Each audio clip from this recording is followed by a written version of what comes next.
Hello hello hello hello. आज class 10 का social science का ऑब्जेक्ट एमसीक्यू होगा। हेलो। बिहार में कितने प्रतिशत भौगोलिक क्षेत्र में वन का फैलाव है? तो बिहार राज्य में कितने प्रतिशत भौगोलिक क्षेत्र में वन फैला हुआ है? वन बिहार में कितने प्रतिशत वन क्षेत्र में फैला गया है? कितना प्रतिशत? कितने प्रतिशत? 7.74%। मतलब बिहार में जो वन फैला गया है ना, वह 7.7% फैला गया है। नवीकरणीय योग संसाधन है। नवीकरणीय योग संसाधन है उपयुक्त सभी। मतलब देखो, पवन ऊर्जा, वन और जल, जो नवीकरणीय योग संसाधन जो कभी समाप्त ना होए, समाप्त जो कभी भी मतलब खत्म ना होए, उसी को नवीकरणीय योग संसाधन कहते हैं। तो पवन ऊर्जा वो कभी समाप्त नहीं होगा, वन भी कभी खत्म नहीं होगा, जल जल भी खत्म नहीं होगा। तीसरा क्वेश्चन, भारत में किस राज्य में वनों का सबसे अधिक विस्तारित है? मतलब भारत में किस राज्य में सबसे अधिक वन है? किस राज्य में सबसे अधिक वन है? मध्य प्रदेश। मध्य प्रदेश में सबसे अधिक वन है भारत में। उत्पत्ति के आधार पर संसाधन के प्रकार। उत्पत्ति के आधार पर संसाधन के प्रकार। जैव संसाधन। उत्पत्ति के आधार पर दो प्रकार के संसाधन पाए जाते हैं, एक जैव संसाधन, एक अजैव संसाधन। देश के बांधों को किसने भारत का मंदिर कहा?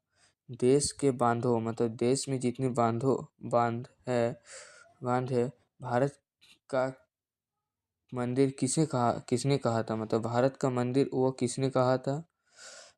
पंडित जवाहरलाल नेहरू। पंडित नेहरू, शॉर्ट में लिखा है पंडित जवाहरलाल नेहरू ने कहा था। निम्न में कौन राष्ट्रीय संसाधन है? निम्न में कौन राष्ट्रीय संसाधन है? जल संसाधन। मरुस्थलीय मृदा किस राज्य में पाई जाती है? मरुस्थलीय मृदा मतलब जो एकदम बालू ही बालू कहाँ पाई जाती है? वो तो जानते हैं कौन से राज्य में मरुस्थलीय मृदा पाई जाती है। जानते हैं तो जल्दी से कमेंट कर दे। मरुस्थलीय मृदा मतलब बालू कहाँ पाई जाती है? मरुस्थलीय मतलब बालू। बालू कहाँ पाई जाती है? राजस्थान में। राजस्थान में। तो कमेंट कर दो फटाफट, जानते हो तो कमेंट कर दो, जानते हो तो कमेंट। लोहा अयस्क किस प्रकार का संसाधन है? लोहा अयस्क किस प्रकार का संसाधन है? नवीकरणीय योग संसाधन। लोहा अयस्क किस प्रकार का संसाधन है? अनवीकरणीय योग। ठीक है, अनवीकरणीय योग संसाधन को ही लोहा अयस्क संसाधन कहते हैं हम।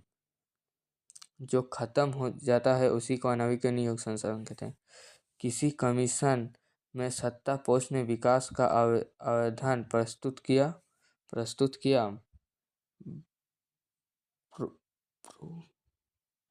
ब्रुटेनलैंड कमीशन ने ही सत्तापोष ने विकास का आवेदन प्रस्तुत किया था।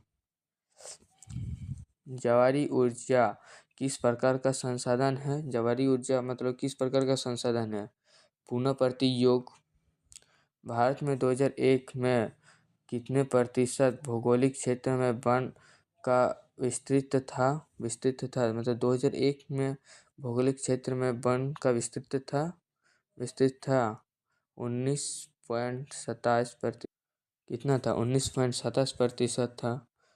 स्वामित्व के आधार पर संसाधन कितने प्रकार के होते हैं? स्वामित्व के आधार पर संसाधन कितने प्रकार के होते हैं? दो प्रकार के। स्वामित्व के आधार पर संसाधन कितने प्रकार के होते हैं? 4 प्रकार के होते हैं। 4 प्रकार के होते हैं स्वामित्व के आधार पर संसाधन। दो प्रकार के नहीं होते हैं, 4 प्रकार के होते हैं। निम्नलिखित में से कौन प्राकृतिक संसाधन नहीं है? निम्नलिखित में से कौन प्राकृतिक संसाधन नहीं है? नगर प्राकृतिक संसाधन नहीं है। भारत का कुल भौगोलिक क्षेत्रफल का भारत का कुल भौगोलिक क्षेत्रफल कितना है? भारत का कुल भौगोलिक क्षेत्रफल 32.8 लाख वर्ग किलोमीटर। लोहा अयस्क किस संसाधन का वर्ग में सीमित है? अनवीकरणीय योग्य मृदा अपरदन का कारण है। नदियों में बाढ़ आना, वनोन्मूलन कृषि का गलत तरीके से। ज्वारी ऊर्जा किस प्रकार का संसाधन का उदाहरण है? नवीकरणीय योग्य। भारत में लैटराइट मृदा पाई जाती है। भारत में लैटराइट मृदा कहाँ पाई जाती है? कर्नाटक में पाई जाती है, केरल में पाई जाती है, तमिलनाडु में पाई जाती है।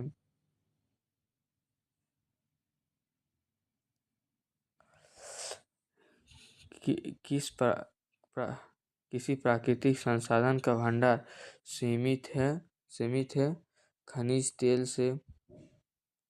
इनमें से किस राज्य में काली मृदा पाई जाती है? काली मृदा किस राज्य में पाई जाती है? गुजरात में काली मृदा पाई जाती है। अच्छा लगा तो लाइक एंड सब्सक्राइब और कमेंट शेयर ज़्यादा से ज़्यादा